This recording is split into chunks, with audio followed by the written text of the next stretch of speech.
Assalomu alaykum hurmatli teletomoshabinlar, to'g'ridan to'g'ri jonli efirda Xorazm telekanali orqali fayzli xonadoningiz mehmoni bo'layotganimizdan juda ham xursandmiz. Bugun ham erta tongdan katta ijodiy jamoa bilan sizni yuqori kayfiyatingiz uchun harakatga tushib ketdik. Ishonchimiz komil, dasturimizni tomosha qilish orqali kayfiyatingiz juda ham yaxshi ko'tariladi. Nargizaxon, nimalar bilan bandsiz erta tong bilan? Ko'rishmaysizmi teletomoshabinlarimiz bilan? Ko'rishaman. Dasturni ham boshlab oldingiz-ku, qarang, ko'zlarimni uzolmayapman. Ayollar juda qiziqadigan zebu ziynatlarda bular.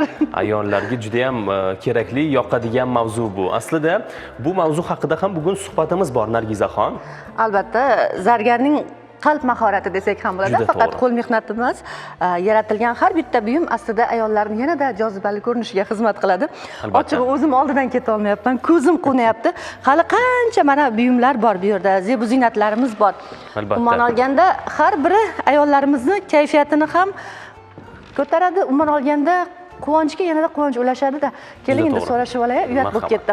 Assalomu alaykum hamisha biz uchun qadrli bo'lgan aziz eldoshlar. Bugun erta tongdan yana sizga xizmat ko'rsatayotganimizdan mamnunmiz. Maqsadimiz esa hali ham o'sha kayfiyatingizni yanada yuqoriga ko'tarish. Albatta, ishonchimiz komil, bu ish bajonidil uddalanadi, chunki siz Assalom Xorazm dasturini tomosha qilyapsiz va boshlovchilar juftligi Feruzbek Rahimov hamda Nargiza Bo'ronova. Shunday ekan, bizdan umuman uzoqlashmang deymiz. Men esa mana bu taqinchoqlar oldidan uzoqlasha olmayapman. Feruzbek nimagadir yana borgim kelyapti. Aslida bitta gap bor, bilasizmi? Dunyoda bitta ayol kishi bo'lsa ham zargarga ish topiladi deyshadi. Chindan ham shunday. Aslida o'zimiz ham har qancha kamtar bo'lmaylik, har qancha maqtovlardan kuchga to'lmaylik. Aslida mana shunday sovg'alarning birontasi yaqinimiz tomonidan bizga hadya qilinadigan bo'lsa, kayfiyatimizni ana yuqori darajada ekanligini his qilasizda siz ham. Siz ham juda ham qoyil maqomsiz. Eng og'ir tosh bosadiganni oldingiz qo'lingizga. Ishora qilyapman, ishora. Sezdingiz-a? Albatta. Bilasizmi? Aynan mana shuni muhabbat ramzi sifatida ham qabul qilishadi. Aniqrog'i buni emas, mana bu taqinchoqlarni. Albatta. Mana bu uzuklarni desa ham bo'ladi. Hali suhbat olib boramiz Nargizaxon, chunki ishonamanki sizni mana bu qiziqishingiz juda ham ko'plab savollarni ham tug'dirmoqda. Albatta, hozir ham sizga savolim bor. Nikoh uzugi haqida gap ochdik-a? Nimaga endi dastlabki o'sha to'ydan keyingi vaqtlarda kelin-kuyovlar, ayniqsa erkaklar nikoh uzugini qo'lga taqishadi-yu, keyinchalik taqishni xohlashmaydi? Sizda ham shunaqa bo'lgan yoki talab kuchlimi? Ko'chaga chiqqanda taqasiz degan. Endi bu har kimning o'ziga bog'liq menimcha. Lekin menimcha taqib yurgan ma'qul. Bu nimani bildiradi sizningcha? Albatta, bu shu oilali ekanligingizni bildiradi, ortiqcha gap so'zga hojat yo'qligini bildiradi aslida. Ko'p narsadan himoya qiladi deysiz. Albatta. Aslida hammasi muhabbat va ishonchga bog'liq. Chunki ko'nglimizdagi muhabbat bir-birimizga ishonch bo'lgandagina yanada olovlanadi, yanada to'lqinlanamiz va yashashimiz ham aslida baxtga to'la bo'ladi. Juda ham to'g'ri. Biz yana muhabbat mavzusiga qaytyapmiz va bejizga to'xtalmayapmiz. Albatta, Nargizaxonning ishoralarini tushundim. Bizda an'anaviy sahifamiz bor. Ya'ni bir qo'shiq tarixi. Bu gal ham ajoyib bir qo'shiq tarixiga yuzlanamiz. Ishonchimiz komil, bu hech bir teletomoshabinimizni befarq qoldirmaydi. Albatta, har birimiz to'lqinlanib tinglaydigan va har gal tinglagan paytimizda muhabbatning shirin hislari, xotiralari yana qayta jonlanadigan ajoyib qo'shiqlardan birining tarixiga to'xtalganmiz. Nomini aytmaymiz, mavzu esa o'sha boqiy mavzu va har birimiz uchun juda qadrli qo'shiqlardan biri. Hozir birgalikda bilib olasiz. Albatta, marhamat.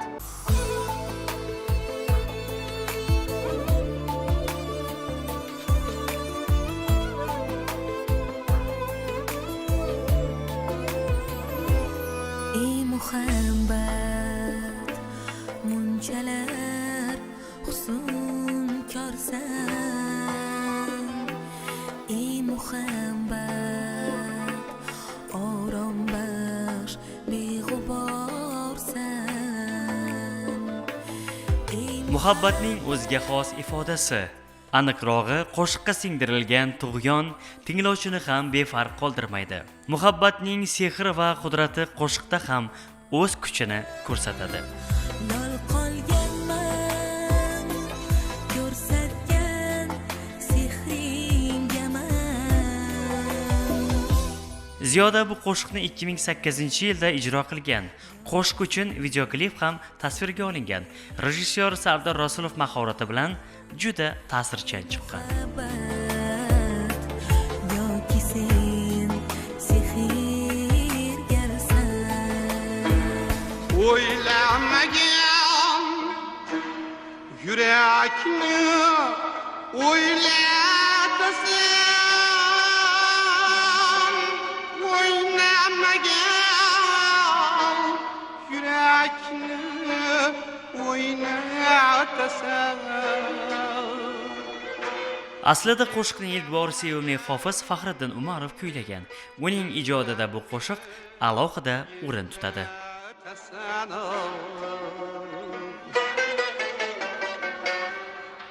Muhabbat yoki sen hukmdorsan.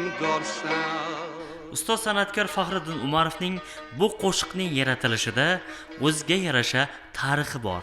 Bu borada faxriy jurnalist Ma'rufa Muhammedova o'z xotiralarida shunday eslab o'tgan edi.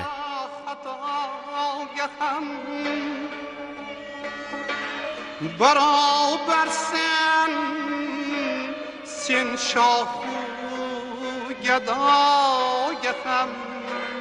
O'zbekiston xalq hofizi Faxriddin Umarov repertuaridagi qo'shiqlarning barchasi eshitimli, jonga rohat beradigan, tinglaganni albatta zavqlantiradigan qo'shiqlar.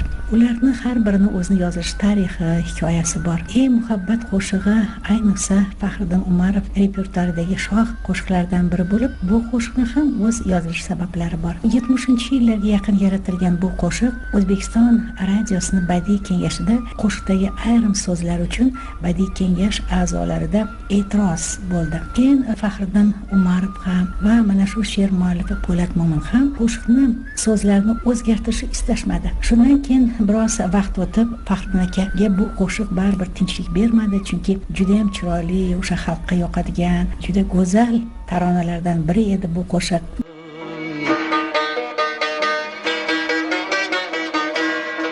She'r muallifi esa ko'pchilikka bolalar shoiri sifatida tanilgan Po'lat Mo'min. Retro qo'shiq bugun ham har birimiz uchun qadrli va sevimli. Chunki yaxshi ijro ko'nglimizda muhabbat uchqunini yanada alanga olishiga va qayta tinglashimizga sabab bo'ladi.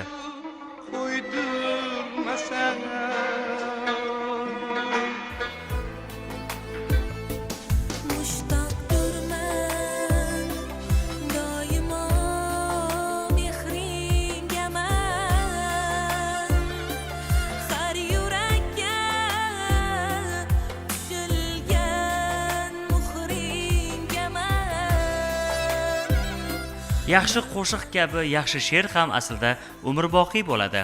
Yarim asrdan oshibdiki, she'r yaxshi qo'shiq sifatida qayta kuylanmoqda.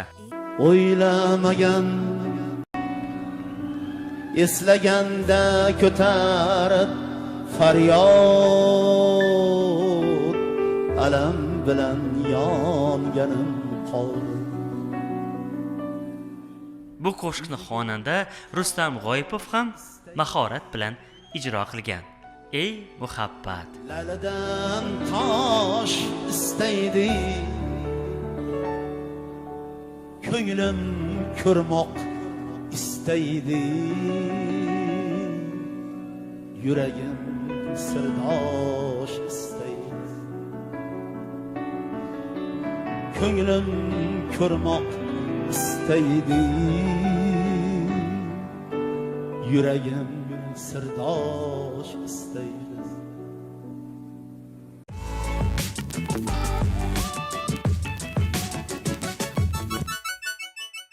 Ajoyib qo'shiq tarixiga yuzlandik. Bu qo'shiqni juda ko'pchilik sevib eshitadi aslida. Va sevib kuylangan ham. Qarang, yaxshi qo'shiq ijrosi aslida qalblardan qalblarga, tillardan tillarga, avlodlardan avlodlarga ham o'tadi hatto. Va yana o'sha biz yoqtirgan mavzu, muhabbat mavzusi aslida har bir insonni to'lqinlantiradi. Aynan mana shunday mavzudagi qo'shiqlarni tinglagan paytimizda xotiralar bilan yanada yasharamiz va hayotga nisbatan ishtiyoqimiz ham ortadi. Albatta, muhabbat mavzusi so'z ketganda biz yuqoridagi mavzuga yana qaytamiz. Ayollar ko'pincha muhabbatlarni izhor etish uchun hali aytib o'tilgani kabi sovg'a salomlarga juda ham bog'liqda bu jarayon. Shundaymi o'zi aslida? Bizga yoqadigan, ayollarga yoqadigan mavzu bo'lyapti va dasturimiz aynan shundan boshlangani ochig'i meni xursand qilyapti, chunki Albatta. ayollarning kayfiyatini ko'taradigan uchun ham, yaqinlar bilan yanada o'sha yaxshi munosabatlarni, yaqin munosabatlarni yuzaga keltirishga yordam beruvchi eng yaxshi hadyalardan biri. Chunki ayollardan so'raydigan bo'lsangiz, ko'pincha o'sha o'zi yoqtirgan sovg'alar qatorida aynan shu tilla buyumlarni ham albatta sanashadi. Albatta, mehmonlarimizni ro'yxati o'zgarib ketganidan ham bildim buni. Ya'ni Sezdingizmi? zargarimizni, dasturimizni keyingi daqiqalarda taklif etish niyatimiz bor edi, lekin sizni juda ham qiziqtirgani uchun biz birinchi bo'lib mehmon sifatida zargarimizni studiyaga taklif etmoqchimiz. Albatta bu ko'pchilikni qiziqtiradi, hatto ayollarni ham, erkaklarni ham deyishimiz mumkin. Nimaga endi narx-navodan, yangiliklardan xabardor bo'lib qo'yishsa, yaqinlarini ko'nglini olishi mumkin, sovg'a qilishi mumkin. Umuman olganda bu har birimiz uchun foydali suhbat bo'lishiga ishonaman. Albatta, juda to'g'ri. Narx-navo biz erkaklarni juda ham qiziqtiradi. Ayniqsa bayramda. Albatta. Demak, Jamolbek Allaberganov studiyamizda mehmon, taniqli zargar. Assalomu alaykum. Xush kelibsiz. Assalomu alaykum. Yaxshimisiz? Marhamat. Bizdan joylashib olamiz. Yaqinroq o'tiray. Juda to'g'ri. Juda ham kerakli kasb aslida. Xush kelibsiz. Rahmat. Xushvaqt bo'ling. Sizni kayfiyatingizni yaxshi ekanligi albatta ishingizni yaxshi natijasi bilan bog'liq. Ya'ni shu mayda va uzoq vaqt talab etadigan ish sharoitida albatta o'zingizning ko'nglingizga va xaridor ko'ngliga yoquvchi mahsulotlarni yaratish ham aslida qiyin. To'g'ri. Bu ishni qachon boshlagansiz? Qiziqish o'zi aslida qachon uyg'ongan sizda? 2000-yillarda shogird bo'lib tushganman. 2003-yilda o'zim mustaqil o'zim ishlab boshlaganman. İlk urinishlaringiz muvaffaqiyatli bo'lganmi? Baribir endi qiyinchiliklar bo'lishi tabiiy. Qiyin bo'ladi-ku, boshida o'zi hamma shunday zargarlik o'zi qiyin kasbda bu, lekin o'rgansa bo'ladigan kasb. Qiyin kasbni nimaga tanladingiz? Avloddan gatir bizani o'zi amakilarimiz, ota-bobolarimiz hunarmand bo'lgan aslida. Qiziqish o'zi aslida shundan boshlanadi, Nargiza xonim. 25 yillik faoliyat turibdi buni ortida. Juda ham katta sabr, matonat kerak bo'ladi bunday chiroyli bezaklarni, tilla taqinchoqlarni yasash uchun. Albatta. Va har biri ko'zni quvnatyapti. Odatda o'sha mol-mulk sifatida ham, deylik, o'shani olib qo'ysak, ertaga biron bir kunga yaraydi degan bir fikr ham bor-da, aynan mana shu buyumlarni tilga olgan paytimizda. O'zi aslida har bitta narsa hunarmandchilik mahsulotlari. Yillar, asrlar o'tgan sayin qiymati ortadi. Aynan zargarlikda ham xuddi shundaymi? Ha. Ish mana shu 1 yilning ichida 30% qimmatladi hozir. Tillarning narxi dunyoda pik darajaga chiqdi, qimmatlab ketdi. Va bu sizni xursand qilishi mumkin, lekin mijozgacha yoqadimi? Narx ko'tarilishi yoqmaydi. Bunday vaziyatda qanday yo'l tutasiz? Kelishuvlar bo'ladimi? Kredit, nima, shular banklar. Boshqa imkoniyatlari bor, a? Imkoniyatlar bor. Aynan yaxshi mulk bo'lganligi uchun ham narx-navo tez-tez o'zgarib, ko'tarilib turganligi uchun ham biz mulk sifatida mana shunday tilla taqinchoqlarni olib qo'yishga odatlanganmiz. Bizning to'y tomoshalarimizda ham aynan mana shunday taqinchoqlar juda ham ko'p sovg'a qilinadi aslida. Aynan shuning uchun. Hatto urushga ham kirdi. Kelinlarga sovg'a qilish, hatto qudalarga sovg'a qilish marosimi endi u boshqa masala, lekin baribir esdalik sifatida yaqinlaringga aynan mana shunday buyumlarni xarid qilish va sovg'a qilish juda yoqimli aslida. Va ko'pincha o'sha zargarlik buyumlarni yasash paytida xaridorning talabi ham bo'ladi. Deylik, o'zi oldin taqqan biron bir tilla buyumni qayta ishlab berish jarayoni. Bu qiyinmi yoki siz uchun osonmi qayta ishlash jarayoni yoki yangidan boshqa bir mahsulotni yasagan ma'qulmi? Yo'q, ilgarilari asbob uskunalar eski bo'lar edi. So'nggi paytlarda, so'nggi 2-3 yilning ichida prezidentimiz farmon qarorlarini chiqardi, yaxshi qarorlarni uskunalar keldi, zargarlik sohasini ko'p rivojlantirish uchun ko'p ahamiyat qildi-da. Shuning uchun mana shu dunyo darajasindagi standartlarga to'g'ri keladigan mahsulotlarni ishlab chiqarib boshladik O'zbekistonda. Nafaqat Xorazmda, butun O'zbekiston bo'yicha shunday bo'ldi-da. Imkoniyatlar kengaydi. Imkoniyatlar kengaydi. Hatto oldinlari men o'zim eshitmaganman, lekin ayni o'sha yildan yilga deylik, yaxshi yangiliklardan biri zargarlik ko'rgazmalari. Ya'ni zargarlik mahsulotlari ko'rgazmalari o'tkazilyapti. Qatnashib ko'rdingizmi hech? Ha, nimada? Buxoro festival bo'ldi, zargarlik festivali, shunda qatnashdik. Nimalar o'rganish mumkin ekan aynan mana shu paytda? festivaldan shu yo'q, chet eldan kelgan zargarlar bilan ham ish tajriba almashib shuni ishlab bo'ladi-da. Tushunarli. Endi teletomoshabinlarimiz uchun juda ham qiziqdi. Oltinni, tillani sofligini qanday aniqlash yo'llari bor? Shu haqida ham bir kichkina ma'lumot berib o'tsangiz. To'g'ri aytdingiz. Teletomoshabinlarimizga juda ham Meni foydali ham bo'lsa. qiziqtiradi. Deylik, o'sha bundan 10 yil, 20 yil oldin 583, 585 probalar juda ham ma'qul kelardi va aynan mana shular sof oltinni yuqori darajaga ega, sifati yuqori degan bahoni berishadi. Bugungi kunda esa biz boshqa probadagi mahsulotlarga o'tdik va hozirgi kunda o'sha brilliant buyumlar taqilgan mahsulotlar yuqori qiymatga ega bo'lyapti va narxi ham yuqori. Ular 750 probada oq oltin deya baholashyapti. Bu qanaqa farqlanadi yoki nimaga asosan oq oltin deymiz, sariq oltin deymiz? Endi agar mutaxassis yoniga borsangiz, zargar yoniga borsangiz, o'zi kislota tegizib o'zini nimasi bilan ko'rib beradi sizga. O'zingiz bunga ishonib ketasiz. Lekin o'zingiz 100% tushunmaysiz. Lekin hozir shunaqa probirniy palata Moliya vazirligi qarshida ochildi. Borasiz, o'sha o'zini nimasi bor, apparati, barcha ichidagi nimasi bor, shuni kompyuterda ko'rsatib, sizga qog'ozga chiqarib beradi. Tushunarli. Tasdiqlab beradi-da, o'sha Bu ishonchli ma'lumot. Ishonchli, 100% ishonch bo'ladi. Xorazmda ham bormi bunday uskunalar? Bor, yaqinda bo'ldi bu Xorazmda. Tushunarli. Demak, Qayta taqib olganimni qarang. Ayollar ayniqsa gaplarga, o'tirishlarga boradigan bo'lsa, xuddi shunday qilib taqib olishadi. Shundoq qilay emasmi sizlar uchun? Lekin menga qolsa bitta bo'lsin, zo'r bo'lsin. Lekin hozir nimagadir qayta taqib ko'rgim kelyapti. Imkoniyat borda. Lekin bilasizmi, biz o'sha zargarlik do'konlariga boradigan paytimizda endi do'konchilarni, o'sha sotuvchilarni sal xafa qilish emas-u, bitta mahsulotni qo'limizga tutqizadigan bo'lsa, poylab turishadi-da. Keyingisini qo'limizga berishmaydi nimagadir. Lekin siz hozir bemalol bizga taqdim qilib ishonyapsiz, hatto qo'llarimga taqib ko'ryapman. Nimaligini bilasizmi? Nimagaligini? Nimaga? Studiyamizda hamma joyda kamera bor. O'sha uchun bemalolmiz yoki ish jarayonida ham bemalol ishonasiz? Ha, ishonamiz. Lekin o'g'irlik holatlari ham bo'lganmi hech? Endi bo'lgan bo'lib turadi-yu-da. Endi nima deysiz? Insof bersin deysizmi? Hamma ham insof bersin. Juda yaxshi, lekin juda ham nozik ish. Bu ko'zning nurini ham oladi aslida. Muammolar yo'q-a ko'zda? Yo'q, endi asta-sekin. Odatda bunaqa mayda ishlar odamni toqatini ham, irodasini ham sinaydi-da. Yana kichkina bir buyumni yasash, hatto mana qarang, shakl berish, unga ishlov berish, chiroyli ko'zlar joylashtirish bunga qiyin jarayonda baribir ham. Ko'z nuridan tashqari o'sha salomatligingni, irodangni ham sinaydi-da. Ko'plar bunga toqat qila olmaydi. Hatto tikuvchilikdan ham juda mayda murakkab ish deyishimiz mumkin. Menimcha o'zi ijodkorlar shunday bo'ladi, mana shunday nozik ishlardan ular rohatlanishadi aslida, dam olishadi. Shundaymi? To'g'ri, shunday. Uyimizda bularimiz taqqan buyumlar bizga deylik o'sha yaxshi ma'noda meros qoldiriladi. Bu onam taqqan uzuk deb keliniga hadya qilishadi va yaxshi an'ana sifatida ham qarashadi. Deylik o'zimiz ham o'sha ota-onamiz sovg'a qilgan ilk buyumlarni juda qadrlaymiz. Lekin oradan vaqt o'tganidan keyin albatta o'sha urfga kirgan yoki urfdan qolayotgan mahsulotlar sifatida ham qaraladi-da bunga.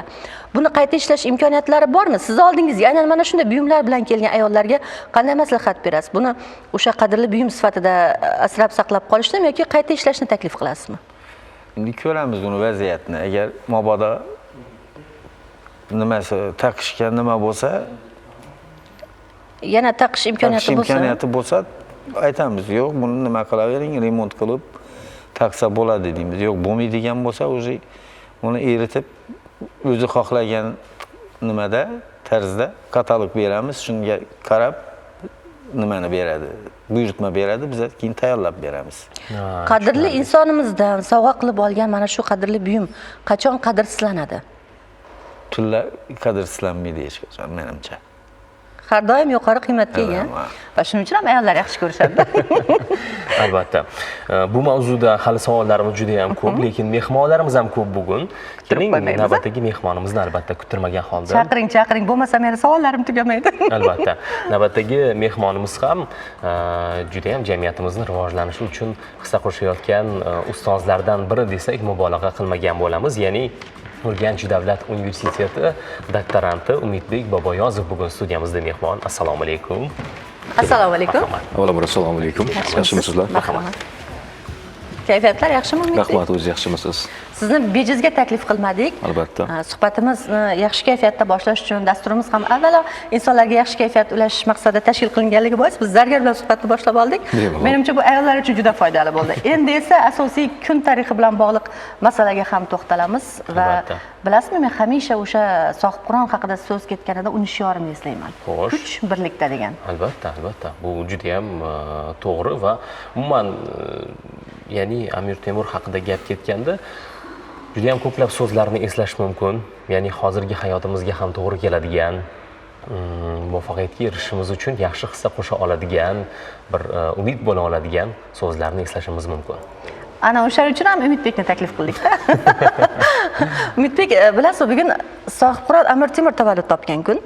Hamma joyda aslida o'sha tantana deylik, yaxshi bir tadbirlar, yaxshi bir targ'ibot ishlari tariqasida nishonlanadi va bir necha kun davomida bo'lib o'tadi deyishimiz mumkin bu tadbirni, bu tavallud kuni. Lekin u yozgan asar Temur tuzuklari ham bugungi kunda yuqori qiymatga ega bo'lgan asar.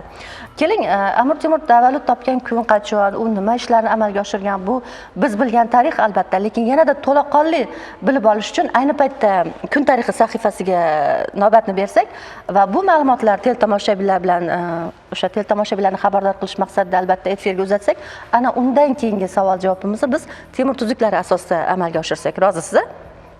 Juda ham soz. Demakki, birgalikda mana shu sahifani tomosha qilamiz. Ishonchimiz komil, qimmatli ma'lumotlarga ega bo'lasiz.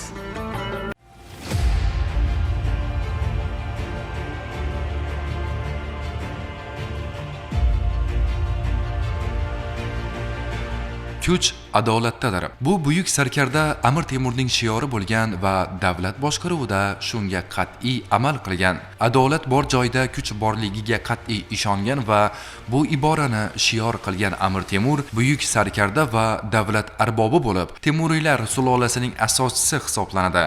U 1336-yilda Kesh viloyatida, hozirgi Shahrisabz yaqinida tug'ilgan.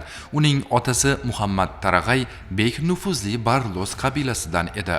Amir Temurning hayoti va faoliyati aslida katta tarix.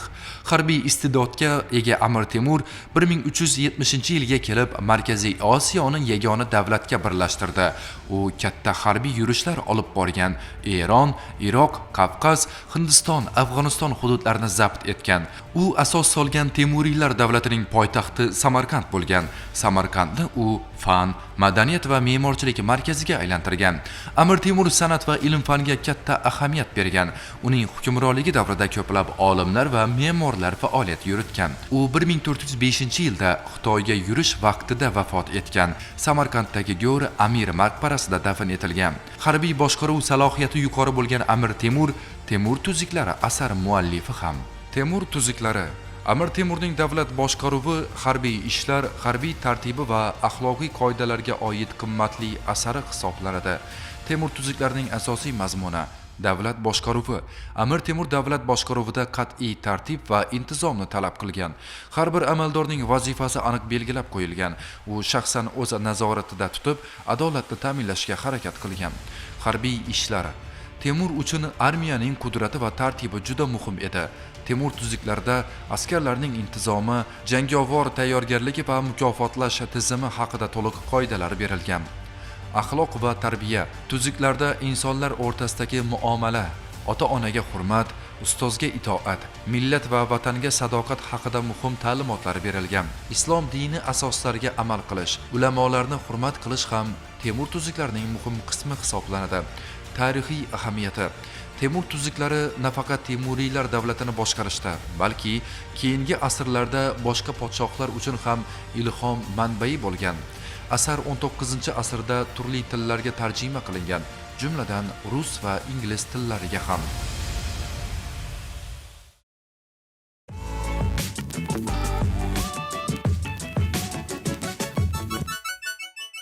Bugungi kun tarixiga aynan mana shu mavzuda yuzlanganingizdan juda ham xursand bo'ldim.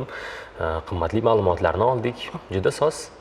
Albatta, va har birimiz bilishimiz kerak bo'lgan, aslida uni tajribalardan, o'sha asarlardan ibrat olishimiz kerak bo'lgan jihatlar juda ham ko'p.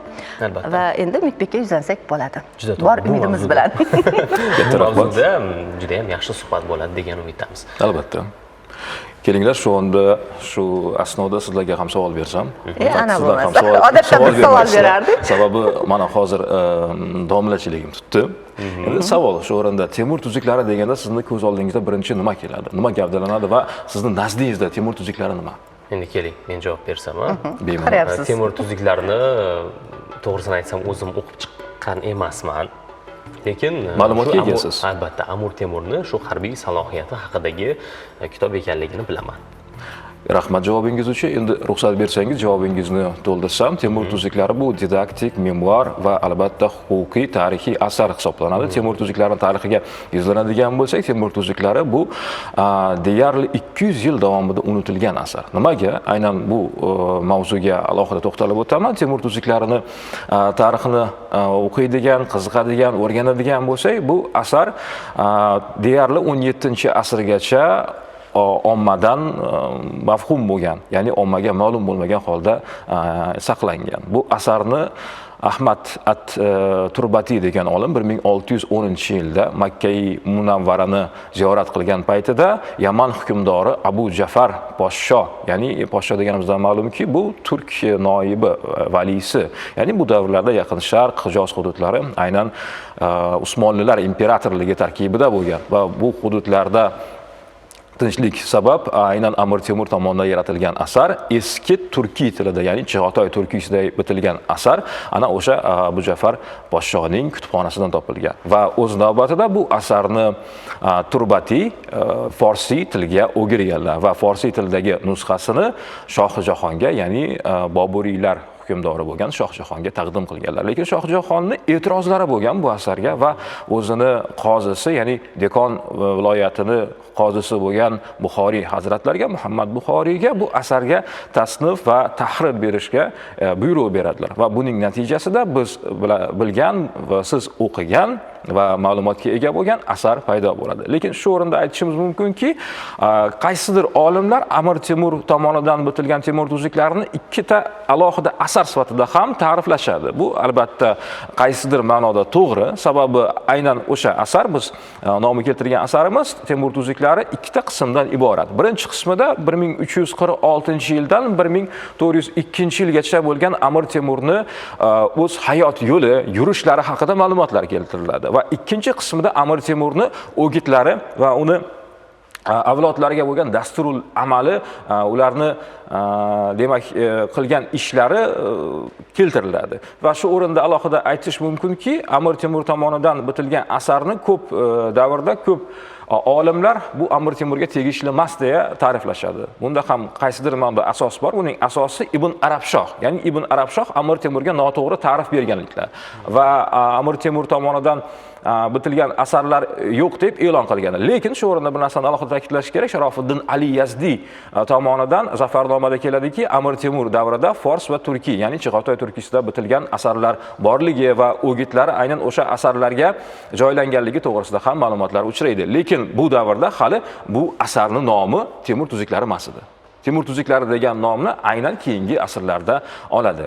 Va shu o'rinda tarixchi Barteltni ham fikrini qayd etib o'tish joiz va bu fikrni keyingi davrlarda Sovet hukumati davrida, mustabid tuzum davrida rivojlantirdilar va alohida urg'u berib agitatsiya va propaganda orqali ommaga yetkazdilar. Xuddiki Amir Temur o'qishni, yozishni bilmaganligidan Temur tuzuklari Amir Temurga tegishli emas. Bu xato fikr. Bu fikrni demak boshlab bergan Ibn Arabshoh va undan so'ng davom qildirgan Bartelt. Va keyingi davrlarda kuzatishimiz mumkin, Amir Temur shaxsiga bo'lgan qiziqish hali bizning o'zlarimizda unchalik bo'lmaganida ingliz olimlari, fransuz olimlari Amir Temurni tuzuklarini o'rganganlar va deyarli dunyoni mashhur tillari, ya'ni jahon tillari bor. O'sha tillarda nashr qilingan. Ya'ni bu ingliz tilida, fransuz tilida, rus tilida, urdu tilida va albatta fors tilida, o'zbek tilida, eski o'zbek tilida, Chig'atoy tilida nashr qilingan. Va shu o'rinda bir narsani alohida ta'kidlash kerak. William Davey va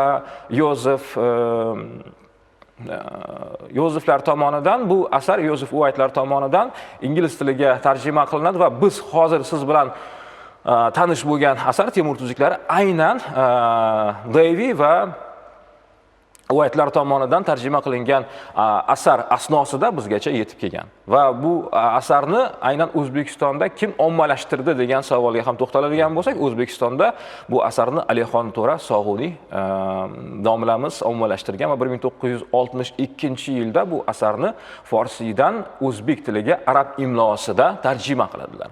Va ayrim sabablarga ko'ra bu sababni aynan ko'rsatishicha manbalarda kelishicha taksida unutildi, taksida yo'qoldi bahonasida u asarni birinchi nusxasi yo'qotiladi. Biz bilishimiz mumkin, mustabid tuzum davrida bizni tariximizga chiroyli qilib aytadigan bo'lsak, urg'u berishmagan yoki to'g'ri aniq aytadigan bo'lsak, aynan turkiy xalqlarning tarixini o'rganish cheklab qo'yilgan. Va keyingi yillarda Alixon To'ra Sog'uniy hazratlari tomonidan bu asar ikkinchi marotaba, shu narsani alohida ta'kidlash kerakki, Alixon To'ra Sog'uniy bu davrda 80 yoshda bo'lganlar. 80 yoshda bo'lishiga qaramasdan asarni ikkinchi marotaba o'zbek tiliga tarjima qilganlar. Va 1967-yilda Guliston jurnalini 8 ta sonida bu asar bosib chiqarilgan. Lekin aynan 12 ta sonida bosib chiqarishni, nashr qilishni ko'zda tutilgan, rejalashtirilgan bo'lishiga qaramasdan 8-sonidan so'ng Moskvadan buyruq kelgan. To'xtat. Bo'ldi, boshqa e'lon qilmaysan. Va buning natijasida aynan Timurshunos olimlarimiz taqiq va cheklov ostida qoldilar. Va aynan asarni 8-sonidan so'ng asarni, ya'ni bo'lib qismlarga ajratilgan holda bosib chiqarishgan 8-qismidan so'ng to'xtab qolgan bu ishlar. Va deyarli 30 yilgacha olimlar tomonidan, odamlar tomonidan, keng ommadan bu asar mavhumligicha qoldi. Va keyingi davrlarda kuzatadigan bo'lsak, aynan 1991-yildan so'ng mamlakatimiz, yurtimiz mustaqillikka erishgandan so'ng Alixon To'ra Sog'uniy tomonidan tarjima qilingan nusxasi hozirgi kunda ham o'z aktualligini yo'qotmagan. Va bu nusxani keyingi davrlarda olimlarimiz, tarixshunos olimlarimiz va temurshunos olimlarimiz Kalkutta, Tehron va Bombey nusxalari bilan solishtirganlar. Bu nusxalar fors tilida, urdu tilida va albatta eski turkiy tilida nashr qilingan. Bu nusxalar orqali solishtirganda Alixon To'ra Sog'uniy tomonidan tarjima qilingan nusxasi o'zini chiroyli tarjimasi bilan va tarixiy haqiqatga yaqinligi bilan boshqalardan ajralib turadi. Va shuni alohida ta'kidlash kerakki, Amir Temur tomonidan bitilgan Temur tuzuklari nafaqat memuar asar, nafaqat avtobiografik asar, balki shu o'rinda didaktik asar. Bunaqa asarlar tarixda ko'plab uchraydi. Masalan, Platonni, Aflotunni asarini olishimiz mumkin yoki Nikola Makiavellining Hukmdor asarini yoki keyingi davrlarda bitilgan Nizomul Mulkning siyosatnomasini. Lekin ana o'sha asarlardan farqi, biz yuqorida sanab o'tgan tarixiy shaxslar mamlakat, davlat boshqaruvida bilvosita qatnashmaganlar, ya'ni bevosita, balki bilvosita ishtiroki bo'lgan bo'lishi mumkin, lekin bevosita qatnashmaganlar va buning natijasida biz ko'rishimiz mumkin, ular davlat boshqaruvida qandaydir g'oyalarga, balki fikrlarga to'xtalgan bo'lishlari mumkin, lekin ular hukmdor bo'lmagan.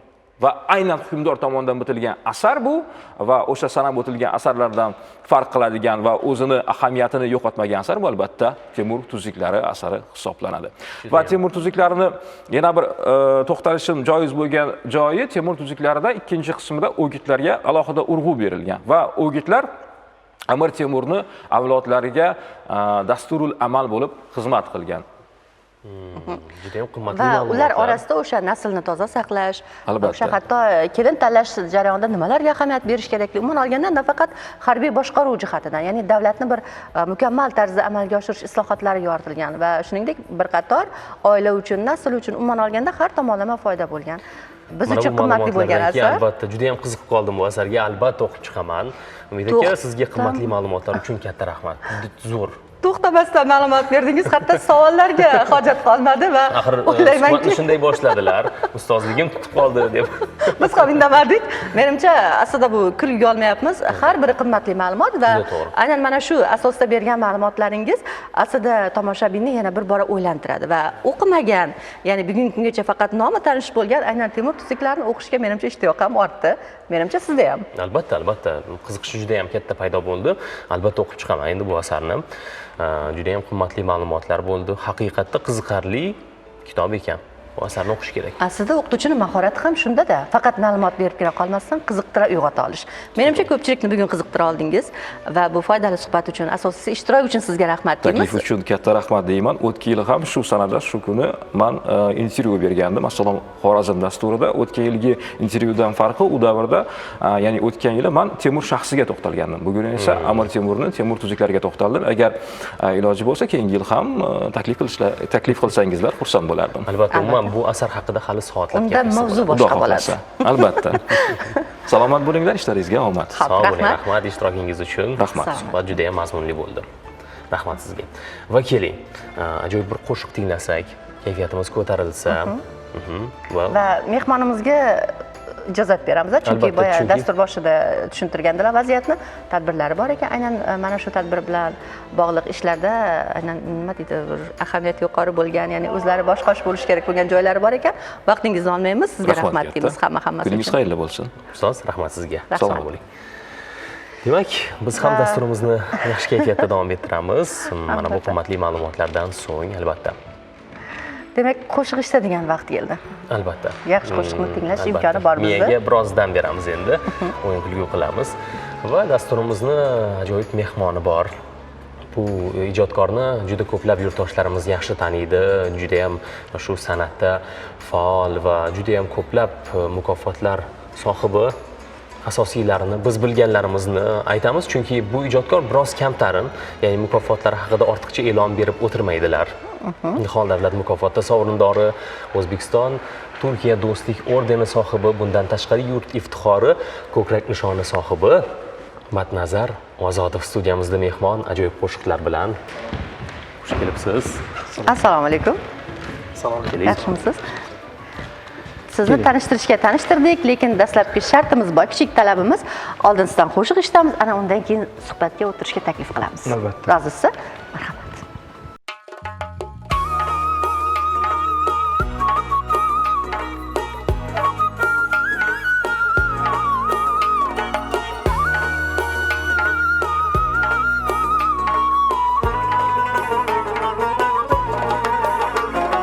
Yuragimga soldim uchun ikki qoshiq qarolaring, azor jon bermasamon yashanimga jafolaring. Kipriklaring nayzasidan tilka pora bo'ldi vujud, kipriklaring nayzasidan tilka pora bo'ldi vujud. Lali labi g'unchasidan bormi dardga davolaring, lali labi g'unchasidan bormi dardga davolaring. Qaro qaro qarolaring, jonim oldim qarolaring, davolaring bormi dardga davolaring.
qaralaring qara qaralaring jonim oldi qaralaring davolaring bormi dardga davolaring qaralaring jonim o'tliq qaralaring so'ramay jon olarmi yo nozi g'amza adolaring nozi g'amza adolaring nozi g'amza adolaring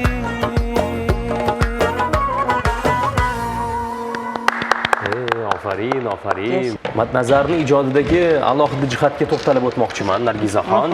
Nafaqat xorazmcha yo'nalishda, balki Toshkent, Farg'ona uslubida ham juda ham mohirona mana shunday ijrolarni o'z muxlislariga taqdim etadi. Boshqa ijodkorlardan farqli o'laroq. Hozir o'zim ham ochig'i kutgandim, xorazmcha qo'shiq yangrasa kerak deb, lekin yo'q. Men kutgan qo'shiq bo'lmadi, lekin menga yoqqan qo'shiq bo'ldi-da. Bu uslub ham o'zgacha. Aslida bunday yo'nalishda kuylash xorazmliklar uchun ham oson bo'lmasa kerak. Juda to'g'ri.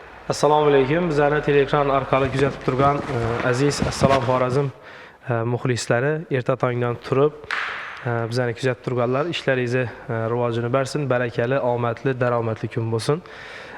Albatta to'g'ri aytdingiz. San'atkor har yo'nalishda o'zini sinab ko'rishi kerak, chunki ovoz shuni talab qilsa, ya'ni yurak shuni talab qilsa, shuni qo'shiqlarni ijro qilish kerak. Chunki muxlislarning soni 7 yoshdan 70 yoshgacha bo'lish ehtimoli katta. Har birisini ko'nglidan joy olishga harakat qilamiz. Xudo xolasa muxlislarimizga tez arada bu qo'shiqni taqdim qilamiz. Hali hech yerda ijro qilganimiz yo'q, faqat shu konsertimizda ijro qilamiz bu qo'shiqni. Yaqinda umiddamiz. Bugun yangiliklar juda ham ko'p demak, tayyorgarlik puxta. Juda soz. O'zi taklif qilganimizda ham qiynalmaysizmi ertalab turishga deganimda, qiynalaman, lekin teletomoshabinlarimiz uchun mayli dedilar. Qoyil dedim. Ya'ni umuman ijodkorlarga xos. Ya'ni tongda uxlashni yaxshi ko'radi. Lekin ayrim vaqtlarda o'zimizda ham shunday bo'ladi-yu. Ularni ayblamaylik, chunki ular kechasi bilan ijod qilishadi-da, ilhom kechasi qaynaydi deyishadi. Endi sizga yuzlanmoqchi edim. Odatda men uyda biron bir ish qiladigan bo'lsam, o'sha mashg'ulotni bajarish uchun, kayfiyatimni ko'tarish uchun qo'shiq tinglayman. Odatda zargarlik ishlarini bajarish asnosida ham qo'shiq tinglaysizmi? Sizda ham shundaymi? Albatta. Yoqadi. Ko'proq qaysi yo'nalishdagi qo'shiqlarni tinglaysiz? Qaysi mavzulardagi? Ko'proq shu muhabbat deng. Menimcha lirik qo'shiqlarni eshitishim kerak. Lirik qo'shiqlarni eshitamiz. Ilhom bag'ishlaydi. Odatda inson yoshi o'tgani sayin aynan o'sha klassik kuylarni tinglashga, qo'shiqlarni tinglashga ishtiyoqi ortadi. Albatta. Bu ruhiyat o'zgarishi bilan ham, sokinlikni xohlash bilan ham bog'liq bo'lsa kerak. O'sha 20-30 yoshimizda sho'x-sho'x qo'shiqlarga raqsga tushgan bo'lsak, endilikda ulg'ayapmiz o'zimiz ham. Va qo'shiq haqida bejizga so'ramayapman. Har bitta ijod namunasini yaratish aslida oson emas. U ilhom bo'lgani bilan, xohish bo'lgani bilan yaxshi she'r va yaxshi siz bilan hamkorlik qiladigan bastakor yoki boshqa ijodkorlar bo'lmasa ekan, albatta bu qiyinchilik ham yuzaga kelishiga sabab bo'lishi mumkin. Aynan mana shu yaxshi qo'shiqlarning yaratilishida kimlarning hamkorligi, kimlarning yordami bor? Albatta bu narsa farzand tug'ilishi bilan bog'layman men, chunki qo'shiq ham bir tug'iladi, yaraladi, uni ustida mehnat qilinadi. Bu qiyin masala, chunki hozirgi kunda juda qiyin. Ya'ni hit darajasiga chiqish ehtimoli juda ham ehtimoli kamroq, chunki muxlislarga yoqadigan qo'shiqlarni chiqarish hozir qo'shiqchilar ko'payib ketdi. To'g'risi, saviyali qo'shiqlar kamayib ketdi. Buni ustida ish olib borish uchun yaxshi so'z birinchi navbatda, yaxshi musiqa keyingi navbatda, keyin ularni sayqal qilib ommaga taqdim qilish uchun yaxshi bastakor murojaat qilamiz ko'pincha. Uni hammasini jamlashni o'zi bir qiyin narsa. Avvalo hozir yaxshi so'zni topish o'zi bir qiyin. Chirtib o'zim ham she'rga qiziqaman, yaxshi so'zlarni topishga qiziqaman. Yaxshi so'z bo'lmasa u qo'shiq menimcha umri qisqa bo'ladi. Shuning uchun har bir tug'ilgan qo'shig'imga uzoq umr tilayman. Avvalo ko'proq yashashini tilayman, xalqimizga manzur bo'lib ko'p yillar davomida, masalan, ustozlarni ijodini eshitsak hozir bu ustozni qo'shig'i nomini aytib eslaymiz. Biz ham shu qatorda shu qo'shig'imiz bilan eslanishini so'rab qolamiz. Bugun juda ham ko'p iste'dodli insonlar studiyamizga taklif etilgan. Albatta. Va bilasizmi, Nargizaxon, yuqorida sizni mana bu zargarlik buyumlari e'tiboringizni tortgan bo'lsa, meni ko'proq studiyamizda turgan mana bu kulolchilik namunalari juda ham qiziqtirdi. Ko'zni quvnatyapti va zangori kulolchilik namunalari ekani kundek ravshan. Ranglardan bilamiz va bu Juda to'g'ri. Xorazmga xos uslub. Odatda o'sha boshqa uslublar bilan solishtiradigan bo'lsak va o'ziga xos o'sha an'analar, ya'ni maktablar faoliyati bilan tanishtiradigan bo'lsak, Xorazmdagi o'ziga xos maktab an'anasi bor. Albatta. Ya'ni Yangiariqqa borasizmi, Xonqaga borasizmi, albatta o'sha zangori kulolchilik an'analarini davom qildirib kelayotgan hunarmandlar faoliyatini ko'rib quvonamiz. Albatta va albatta alohida e'tiborga molik tarafi ular avloddan avlodga meros bo'lib qolmoqda, ularning ishlari. Hatto bu hunar turi bilan o'g'il bolalar emas, qizlar ham shug'ullanishayotgani Juda to'g'ri. juda ham faxrli biz uchun va bu ishni faqat erkaklar qiladi degan fikrlar bugun chetga surilyapti. Albatta, Matnazar menimcha sizni ham hayratga sola oladi bunday kulolchilik namunalar. Bu ishlarni ayniqsa yosh qiz bola bajargan, qizimizning mehnati mahsullari desak, menimcha hayratlanishingiz aniq. Ikkalasi ham birsiga o'xshaydi, chunki ikkalasi ham mayda ish. Katta mehnat talab qiladi va oxirdagi natija qiziqtiradi hammani. Chiroyli chiqish kerak ikkalasi ham. Albatta. Juda to'g'ri. Aslida ijodkorning qo'shiqlarini ham zargarlik namunalariga qiyoslasak bo'ladi. Ular ham har bir toshlarini mayda-mayda terib, so'zlar bilan musiqa mos tushishi kerak va ovoz to'g'ri kelishi kerak. Ovozni moslashtirish kerak. Bugun ana shuni ijodkorlar davrasidamiz. Zargar o'z mehnatida o'sha zanjirlar orqali o'sha tilla sofligini asrab qolgan holda mehnat faoliyatini amalga oshirsa, xonanda esa so'zlardan iborat bo'lgan she'rlar tizmasini, o'sha tizginini albatta kuyga solishga, uni yaxshi tarzda xalqqa yetkazishga harakat qiladi. Albatta. Demak, kuttirmaymiz. Kulol qizimizni studiyaga taklif Sevara qilamiz. Rahimova, Rahimberdi Matchonov mashhur kulolning 6-avlodi bugun studiyamizda ishtirok etmoqda. Keling, marhamat. Sevaraxon, keling. Boramiz. Xush kelibsiz. Assalomu alaykum. Yaxshimisiz? Matnazar qoyil qoldingizmi? Kulol qizimiz tanishtiryapmiz albatta va yutuqlari ham shunga yarasha. Aslida qonida bor deyishadi va avloddan avlodga o'tadi aslida har bir hunar turi. Zargar yigitimiz ham boya suhbat mobaynida hunarmandlik avloddan avlodga o'tib kelyapti biz uchun an'ana deyildi va qizimizda ham Sevarada ham xuddi shunday. Ota bobolari qilgan ishni munosib davom qildiryaptilar bugungi kunda va yutuqlari ham aslida bir talay. Biz oldinlari ham suhbatlashishga, faoliyatlarni yoritishga harakat qilganmiz. Ustaxonadagi qizg'in ish jarayoni bilan ham tanishganmiz oldinlari va yoshlar u yerda gavjum ekanligi bizni xursand qilgan. Menimcha hozir ham shunday. Siz o'z navbatida otangizdan o'rgangansiz. Bugun kimlarga o'rgatyapsiz endi? Bugun shu bizdan keyingi avlodlarga ham o'rgatyapman. O'zi asosan bu kulolchilik kasbi menga bobom meros kasb bo'lib, kelmoqda va shu Madir Zangori kulolchilik maktabining 6-avlodiman. Esimni taniganimdan beri men otam shu Odilbek Matchonov yonida loydan har xil xushtakchalar, har xil kompozitsiyalar yasab, kulolchilik sir-sanoatlarini o'rganib kelyapman. Urganch davlat universitetining amaliy san'at badiiy kulolchilik yo'nalishining 2-bosqich talabasiman. Va hozirda Urganch shahridagi Barkamol avlod ijodiyot markazida ham kulolchilik to'garagiga yurtaman. Yoshlarning qiziqishlari bor. Albatta.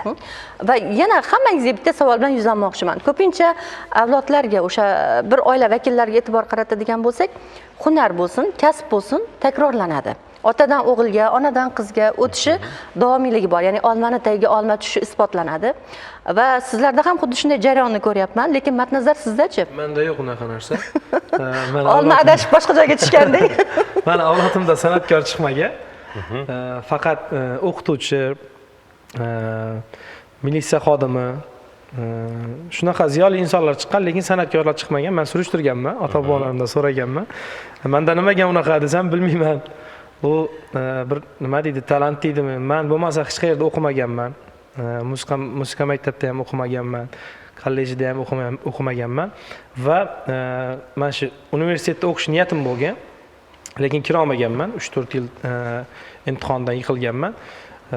Bu imtiyoz bilan, ya'ni men shu O'zbekiston davlat nihol mukofoti sovrindori bo'lganimdan keyin men shu o'zini yo'nalishi bo'yicha o'qishga imtihonsiz grant asosida o'qishga qabul qilinsin degan imtiyozi bor. O'sha imtiyozdan unumli foydalangan holda bugun mana Urganch davlat universitetida men ham 3-kurs talabasiman. Talabalar davrasida ekanmiz-da, izlanishdan to'ymaydigan. Xo'p, yana savolni davom ettirmoqchiman. Xo'sh, farzandlaringiz san'at sohasini tanlashiga qarshi emasmisiz kelajakda? Yo'q, qarshi emasman, chunki men o'zim san'atga kirishimdan oldin o'sha otam aytgan, san'atkorlar davrasida ko'proq bo'lgan, ya'ni o'sha yomon nimalari ko'p, xislatlari ko'p san'atkorlar davrasida ko'proq bo'lishgan. O'shandan qo'rqib, men ham san'atkor bo'lishimga qarshi bo'lishgan oila a'zolari. Yomon yo'lga kirib ketasan deb qo'yishganlar. Har kim o'ziga bog'liq, har xil kasbda bo'lsin, u yomon, yaxshi bo'lish har kim o'ziga bog'liq. Ko'ngil toza bo'lsa, yurak toza bo'lsa, hamma ishda ham o'zini o'rnini topib ketish oson bo'ladi. Yaxshi yo'ldasiz. Albatta. Tanlovda adashmagansiz. Albatta. Odatda suhbatdoshlarimizni tinglash barobarida Feruzbek amin bo'lyapman-da, noodatiy tanlovlarga, ya'ni deylik o'sha oldinlari ayol xonandalar ijrosi yoki ularning mahoratiga qarshilik ko'rsatilgan bo'lsa, bu kasb tanlashda bugungi kunda bu imkoniyatlar bor. Bizni ko'zimiz o'rgandi ayol xonandalar ijodini kuzatib va o'z-o'zidan mana kulol qizlarimiz faoliyatiga ham kam sanoqli bo'lsa-da guvoh bo'lyapmiz, amin bo'lyapmiz. Lekin zargarlar orasida ham ayollar bormi? Ayol hunarmandlar bormi? Borda kam lekin. Juda ham kam, ha? Ko'payadi Endi rivojlanib boryapti. Odatda ayollar qiziqishadi, lekin erkak hunarmandlar tayyorlagan mahsulotlarni birdaniga xarid qilish bizga yoqimli. Ular bajargan ishni qilish menimcha qiyin kechsa kerak. Eng qiynalib yasagan, ancha vaqtni olgan qaysi buyumingiz bor siz uchun qadrli? Bugungacha asrab qo'yganmisiz yoki sotishga ulgurdingizmi? Yo'q, asrab qo'yganman. Sotishga ham ko'zingiz qiynaydi, ha? Yo'q. Har ko'rganida asabiylashmaysizmi? Sotilmaydi-da o'zi. Nima yasagansiz? Qancha vaqtingiz ketdi? Bilak yuzlik yasaganmiz. 20 kun vaqtim ketgan. O'zi o'rtacha barcha nimalari qo'lda ishlangan. Qo'l mehnati. Qo'l mehnati. Qolib emas, qo'l mehnatida u. Ha, tushunarli. Uni bahosi bo'lmaydi. O'zi qancha vaqt ketadi, misol uchun mana shunday to'plamlarni yasashga, bitta to'plamni yasashga? Bitta to'plamni yasashga yarim kun vaqt ketadi. Ha, yarim kun. Menimcha ishda pishgan, tajribaga ega bo'lgan insonsizda. Biz 1 yilda ham qila olmaymiz buni. Juda to'g'ri. Bitta toshini o'rnata olmaymiz, lekin qo'limizga shak kirish uchun. Menimcha bunga ayollarga yoqadigan mavzu bo'lyapti. Ko'zingizni qunatyaptimi? Yo'nalishiga ham bog'liqda. Sizolmaysiz. Yo'nalishiga qolipli yo'nalishlar bor, keyin qo'lda tuzatiladigan, shu qo'lda tuzatiladigan nimalar ko'proq vaqtni talab qiladi. Bular kamroq vaqtni. Va hunarmandchilik haqida gapirar ekanmiz, noyob hunarlarni ham sanab o'tishga harakat qilamiz va ma'lumotlarga ko'ra Xivada oldindan o'sha 40 ga yaqin qadimiy hunarmandchilik an'analari saqlab qolingan va hatto ko'cha nomlari bor. Ya'ni zargarlar uchun alohida maxsus mahalla nomi va hunarmandlar aynan o'sha ma'lum bir hududda yashashga harakat qilishgan ekan va bugungacha o'sha ko'nchilik deysizmi, kosiblar yoki zargarlar mahallasi saqlab qolingan va bu bejizga emas. Bugun siz bilan o'sha hunarmandchilik faoliyati haqida gapirar ekanman. Xorazmda bugungacha saqlab qolingan va noyob hunar turlaridan biri temirchilik haqida ham ma'lumot bermoqchiman. Siz temirchi ustalar haqida eshitganmisiz, Matnazar? Bugungi kunda bor yoki yo'qligini bilmaysiz. Siz bilasizmi? Eshitganman. Eshitgansiz. Siz tanishmisiz temirchi ustalar bilan? Juda ham kam sonli ular. Kam. Ishimiz tushsa tanishib qolishingiz mumkin. Va albatta ularni hozir navbatni beradigan lavha orqali tanishsangiz, ko'rsangiz, albatta siz ham qiziqasiz va hatto buyumlarni xarid qilishingiz mumkin. Xullas, Xorazmda bugungacha saqlangan bu hunar turini asrab kelayotgan, ya'ni avloddan avlodga o'tkazib kelayotgan hunarmand ustalarimiz, ya'ni temirsozlardan biri faoliyati bilan hozir tanishishimiz mumkin. Albatta, shu o'rinda Jamol akamizni ko'zlaridan ruxsat so'rayaptilar. Ya'ni buyurtmalar bor degandek. Siz shuncha narsa ketadimi? Jamol aka, rahmat sizga ishtiroki uchun. Juda ham qimmatli ma'lumotlarga ega bo'ldik. Rahmat sizga foydali ma'lumotlar uchun. Ishlaringizga omad. Rahmat. Sog' bo'ling.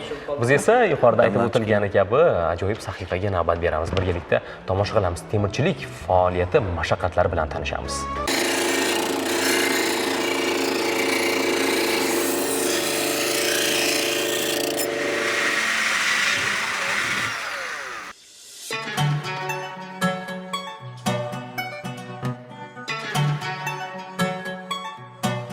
Temirchilik qadimiy hunarlardan biri hisoblanadi.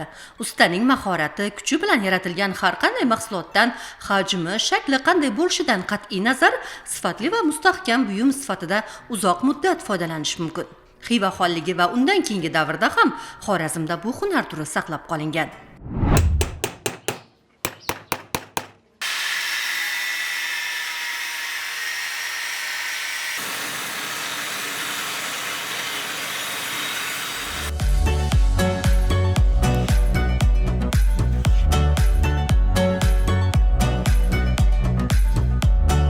Pichoqdan erkaklarning zarur ish quroli va bezak sifatida foydalanilgan.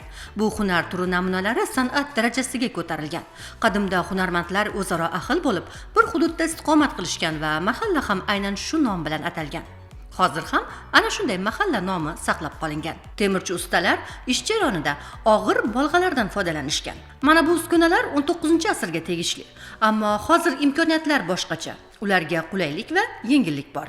Maqsud Quryozov ham hunarmandlar oilasi vakili. Bugun u yasayotgan turli ko'rinishdagi pichoqlarda salkam 2 asrlik ustalar an'anasini, hunar davomini ko'rish mumkin. Babalarimizdan temirchilik bilan shug'ullanganlar, kasbchilik bilan shug'ullanganlar. Temirchi usta bor edi. Yusuf Baba deb aytadik. Shuni ustaxonasına borib yordam berdim. O o'roq, balg'a, pichoq, ketmon, shu qishloq xo'jaligida ishlatiladigan mahsulotlarni yasaydi. Shundan o'rganganman-da. Kichkina pichoqchalar yasaganman, men ham o'roq yasab berganman. Oshxonada nima deydi, qadim bir qush tili qirqadigan bir chiroyli xamirni qirqadigan narsa bo'ladi. Shularni yasab berganman uyga. Yosh vaqtlarim. Yo'q, shu hunarga qiziqishim kuchli bo'lgan.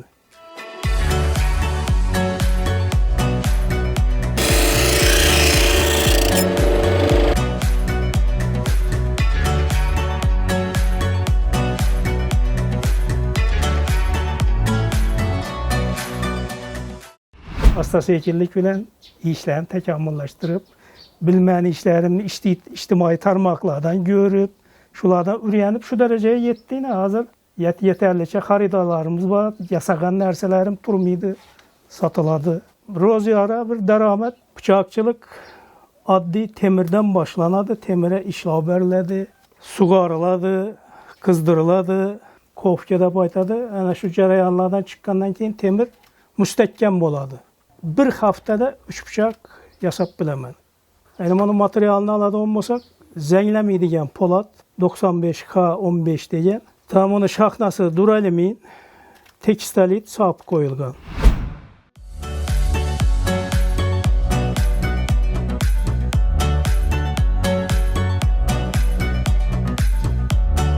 Har bir bezak alohida e'tiborga ega bo'lib, uning shakli va rang turlari ham turli ma'nolarni anglatadi. Odatda usta hunarmandlar o'zlari yasagan buyumlarga dastxatlarni ham tushirishgan. Bu imzo orqali qachon va kim tomonidan yasalganligini bilish mumkin bo'lgan. Ikkinchi tomondan esa hunarmandning o'ziga xos tashrif qog'ozi sanalgan. Juda qulay va ixcham g'ilof. Aslida bu telefonimiz xavfsizligini ham ta'minlaydi. Bunday g'iloflarni ana undan keyin asosiy faoliyat bo'lgan mana shunday pichoqlarni yasayotgan usta hunarmandning ustaxonasidamiz. Maqsud Quryozov bu faoliyatni aslida bolalikda, yoshlikda boshlagan va orada ma'lum vaqt tanaffus bo'lgan. Keyinchalik esa pensiyaga chiqqandan keyin ham bu faoliyatini davom qildirgan. Ayni paytda usta hunarmand yasagan pichoqlar nafaqat respublikamiz hududida, balki xorijda ham sotilmoqda. Ular orasida Rossiya, Gruziya hamda Birlashgan Arab Amirliklari ham bor.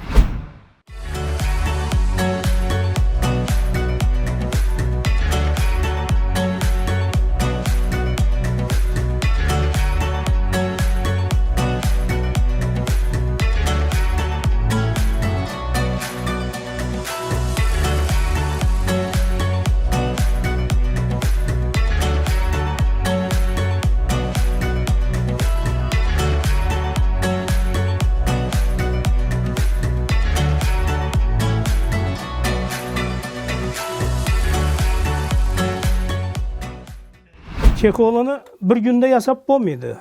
Buni 2 gün vaqtimni oladi.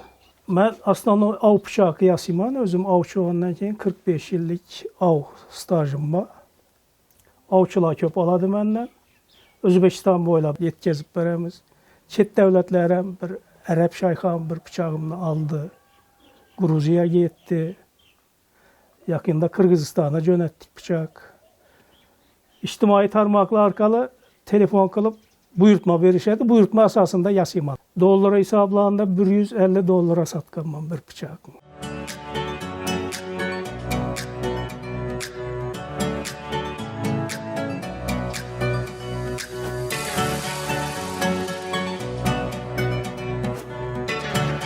Bir nechta bosqichni o'z ichiga olgan bu jarayon bugun ham davom etmoqda.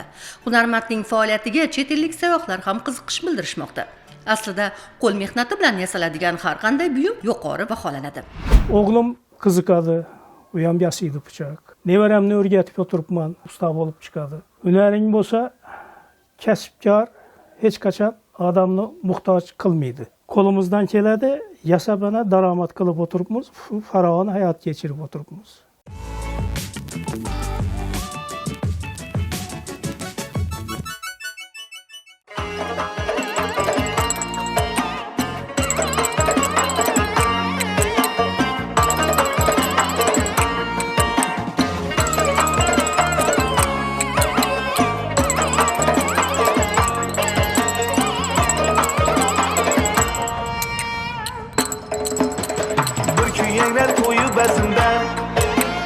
Başkaçadır navanezinde Fakirlenişler halezinde Yarey narım narım köyü çalınsa Fakirlenişler halezinde Yarey narım narım köyü çalınsa Yarey narım narım köyü çalınsa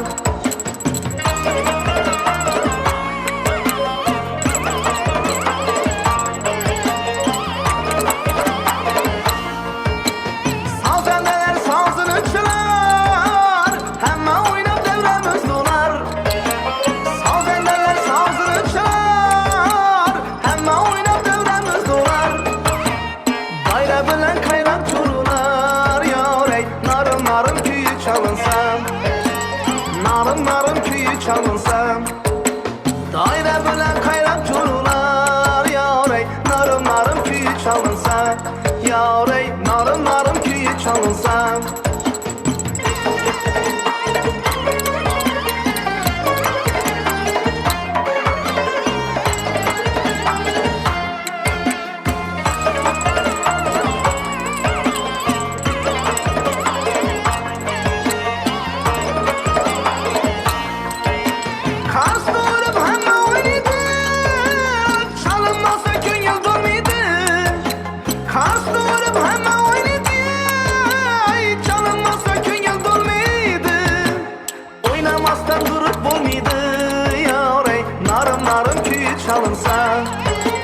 Narım narım köyü çalınsa Oynamasdan durup bulmaydı Yarey narım narım köyü çalınsa Yarey narım narım köyü çalınsa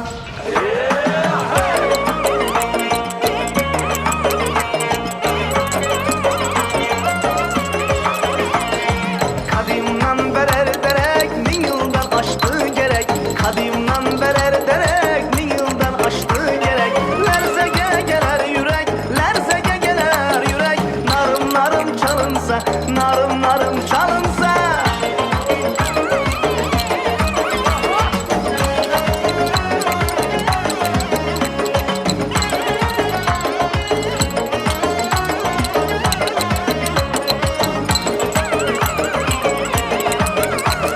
Vücuduna utsalar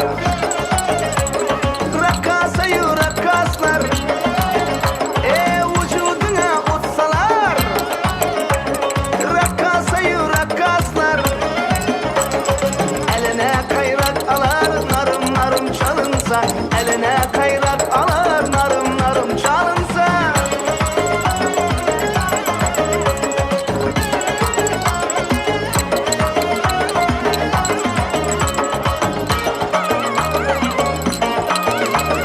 Sihri vardır özgece Yetip gelgen bizgece Sihri vardır özgece Yetip gelgen bizgece Oyna düşer berçe Narım narım çalınsa Oyna düşer berçe Narım narım çalınsa Narım narım çalınsa Narım narım çalınsa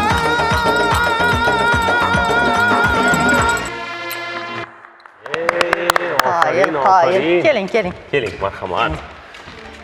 4-sinf o'quvchisi Kamoliddin Sadullayev studiyamizda mehmon. Xush kelibsiz. Marhamat. Charchab qolmadingiz raqsga tushib? Yo'q. Nafas rostlab olishingizga vaqt beraylikmi? Ozgina. Ungacha Matnazarning savoliga o'tamiz-da. Qalay, raqs yoqdimi? Ofarin, zo'r bu yoshda qoyil qolmasa iloji yo'q. Lekin Matnazarni juda ko'p ko'rganman. O'zi ham yaxshi raqsga tushadi. Albatta. Men ham yosh paytimda o'sha folklor ansambllarga qatnashganman, raqsdan xabarim bor. Shuning uchun maroq bilan kuzatdim va huzur oldim. Ofarin, ijodlarga omad. Jajji ishtirokchimiz endi nafaslarini rostlab olgan bo'lsa, bemalol suhbatga tushishimiz mumkin. Aslida hatto shu yoshga kirib qayroq asosida raqslarni kuzataman, o'zim mazza qilaman, yayrayman, lekin qanday ishlatishni bilmayman. Buni o'rganish uchun ham qunt, vaqt kerak bo'lsa kerak, qancha asablar deganday. Asosiysi yaxshi ustoz kerak buni o'rgatish uchun. Siz ham bilasizmi, Matnazar? Yo'q, bilmayman. Endi suhbatlashsak bo'ladi. Qiyin emasmi bunday raqslarni ijro qilish? O'ziga yarasha mashaqqatga ega. Lekin sizga yoqadi. Odatda Xorazm raqs uslubi haqida juda ko'p gapiramiz. Lazgini alohida ta'kidlaymiz, hatto o'sha jahon madaniy merosi sifatida ro'yxatga olingan UNESCO tomonidan e'tirof etilishi ham biz uchun faxr. Umuman olganda Xorazmda raqs san'atining o'sha o'ziga yarasha tarixi va bugungacha saqlanishida raqqosalarning alohida o'rni bor. Hatto targ'ib qilinishda. Raqqos erkaklarning ham deyishimiz mumkin. Siz ana shunday yuqori mahoratga ega bo'lgan insonlar bilan tanishmisiz? Aslida raqsni kimdan o'rganyapsiz? Raqsni o'zim, keyin bir ikkita ustozlarim bor, shulardan tahsil olib kelyapman. Hozir qayerda o'qiysiz? Hozir 20-sonli umumiy o'rta ta'lim maktabida o'qiyman. 4-sinfda. Bu juda ham yaxshi natija aslida. Ya'ni sizning maktabingizni san'at sohasiga aloqasi yo'q-a? San'at maktabi emas. Bu o'zingizni qiziqishingiz aslida. Bilasizmi, mana shu lazgi haqida bir ma'lumot eshitib qolgandim yaqinda. Bu tarix ham shu jangchilarni ilhomlantirish uchun edi, jangchilarga bir quvvat baxsh etish uchun o'ylab topilgan raqs sifatida yaratilgan ekan. Bu ma'lumot qanchalik to'g'riligini bilmadim, lekin haqiqatda bu qo'shiqni, bu raqsni ko'rgan zahoting bir katta quvvatni sezasan. Albatta. Ijro qilib o'zi rohatlansa, raqqos-raqqosalarimiz uni ko'rib zavqlanib o'zimiz ham mazza qilamiz. Juda to'g'ri. Va xorazmliklarning san'ati umuman boshqacha. Agarda uni boshqa viloyatlar, boshqa millatlar bilan ta'riflaydigan bo'lsak, o'ziga xos jozibasi bor va hatto bu keng ravishda e'tirof etiladi. Agarda buni xalqaro miqyosdagi ko'rgazmalar bilan bog'laydigan bo'lsak, albatta xorazmlik xonandalarning, raqqosalarning va raqqos yigitlarimizning chiqishlari bo'ladi. Demak, aynan mana shu faoliyatingizni qo'llab-quvvatlashda siz bemalol bir o'rganishingiz uchun, shug'ullanishingiz uchun yordam berayotgan insonlar bor. Men onangizning hayajonini hozir his qildim kadr ortida. Har doim siz bilan birgalar. Qarshiliklar bo'lmagan-a bu yo'ldan ketishingiz uchun? Yo'q. Yaxshi qo'llab-quvvatlab, shu farzandlarni shu yergacha erta tongdan turib, qo'llab-quvvatlab mana shu studiyagacha olib kelishlarini o'zi ham bu ya'ni onalarni ham mehri o'zgacha ekanligidan dalolat beradi bu sohaga. Va hayajoni, his-tuyg'usi boshqacha bo'lsa kerak. Albatta o'sha mana shu yosh paytidan nimaga qiziqsa, ota-onasi o'sha talantini bilib qolib, yaxshi tomonga yo'naltirsa, qo'llab-quvvatlasa, albatta o'sha o'zini yoqtirgan kasb bilan shug'ullansa inson hech qachon charchamaydi va zavqlanib, yanada kuchga to'lib, ishtiyoq paydo bo'ladi yana ishlashga. Menimcha bu yigitimiz talanti ko'p. Mana ko'rib turganingizdek rubob qo'shiq ham aytadi menimcha. Juda to'g'ri. Demak, sinab ko'rishimiz mumkin sizni. Marhamat. Qanday kuyni chalamiz? Menimcha qo'shiq ham kuylaysizmi faqat yoki sozlarni chalish? Voy, qoyil. Ko'p qirrali ekan, mehmonimiz. Bo'ldi, sizni savolga tutmayman.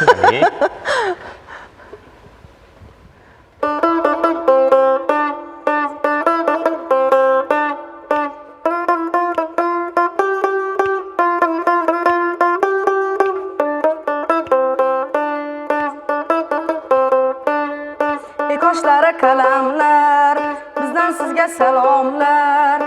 Qoshlari qalamlar, bizdan sizga salomlar. Xizmatdan so'z bilan, xizmatdan so'z bilan, bizdan sizga salomlar, bizdan sizga salomlar.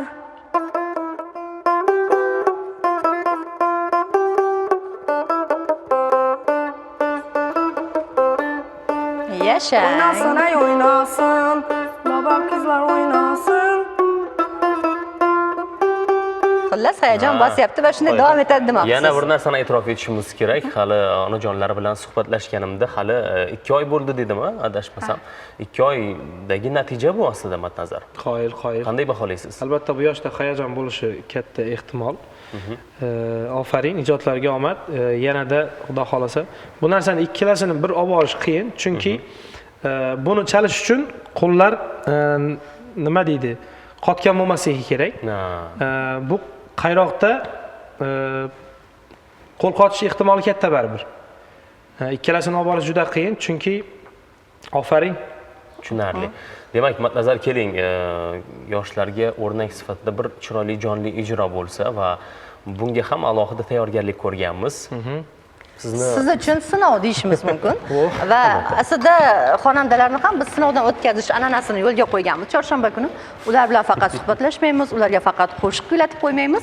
Aksincha ularni ertalabdan ovozini va o'zini uyg'otish uchun kichik sinov shartimiz bor. Bu an'anaga aylangan. O'zingiz yoqtirgan qo'shiqni, aniqrog'i biz tanlagan qo'shiqni desak ham bo'ladi. Endi san'atkorlarga bu savolni berish juda ham noto'g'ri bo'ladi, lekin berib ko'rmoqchiman. Karaokega borib turasizmi? Albatta, karaoke. Demak, sizga qiyin bo'lmaydi. Oho, ana bo'lmasa.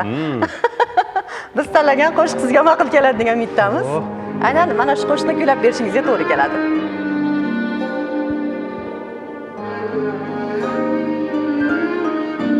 Bog'imdagi bir qizil gul uzildi, so'ldi. Boshqa bog'bon qo'llarida hid sochar bo'ldi. Gulim senga boqolmadim, mendan ranjima. Yangi bog'da bir umr qol, hech qachon solma. Meni unutma, meni unutma.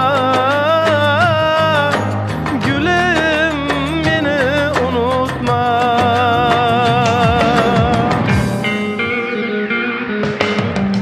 Albatta bu ayol xonandaning nimasidan notasida bo'lgan. Buni erkak notasida aytganda albatta bu qo'shiqni o'zim ijro qilganman ko'p karaokelarda. Hozir ayol notasi bilan erkak notasi to'g'ri kelmaydi-da. Shuning uchun sal qiyinroq bo'ladi albatta. Sen qoldirgan bog'ni endi tikonlar bezar. Xushbo'y hiding ketib, bundan ilonlar kezar. Qahratonga mahkum bo'ldim, bo'ronli kunga. Senda esa hamon bahor shabboda.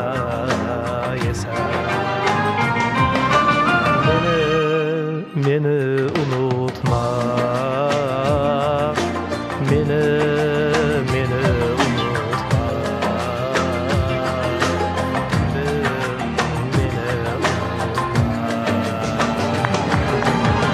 Salomat bo'ling, rahmat. Ovozingizni bezovta qildik endi. Va sizni ham deydik, kutilmagan shartlarimiz bor.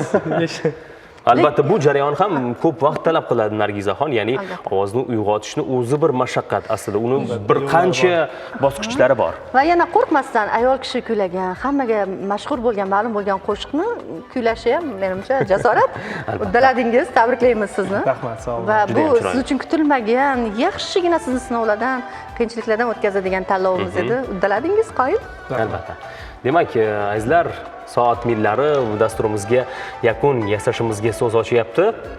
Shunday ekan, nima ham derdik, biz siz bilan xayrlashishimiz yo'q, aksincha keyingi chorshanbagacha ko'rishguncha deymiz va dasturimizni Matnazar Ozodov ijrosida ajoyib bir qo'shiq bilan yakunlasak, hali dastur avvalida aytib o'tdilar, yangi tandirdan endigina uzilgan qo'shig'im bor dedilar.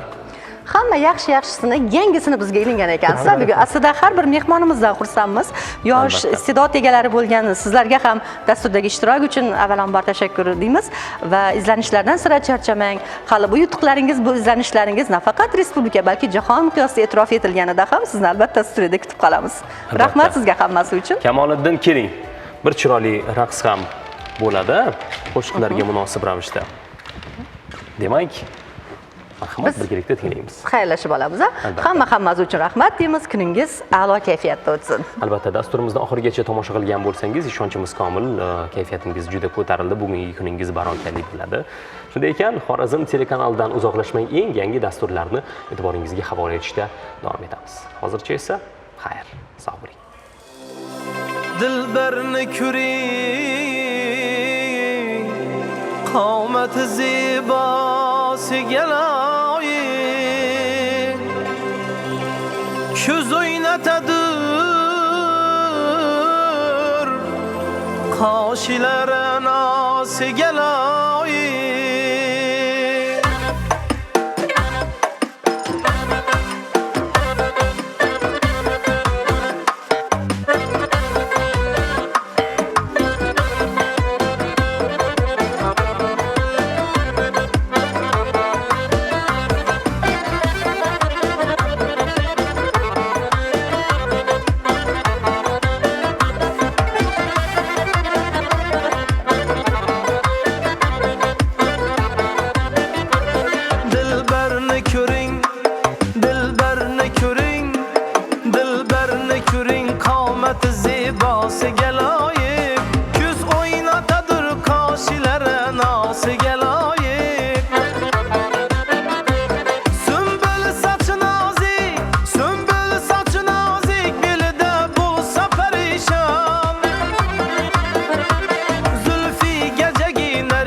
Shahlosiga loyiq,